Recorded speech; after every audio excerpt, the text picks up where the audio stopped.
who did wrong and sins and mistakes in the past, the 121 categories of sins, while after they committed the sin they were punished, that all the things were recorded in the book of remembrance in the heavens, but all the 121 sins were categorized into 7 by the Lord in the New Testament. இந்த 7 வகையான பாவங்கள் அல்லது 121 வகையான பாவங்கள்,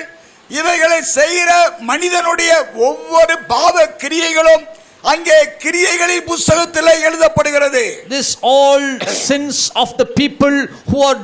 committing the sins of these 7 categories will be noted and recorded in the book of deeds. வேதாகமத்தில் சொல்லப்பட்ட எச்சரிப்பின் சப்தத்துக்கு செவி கொடுத்து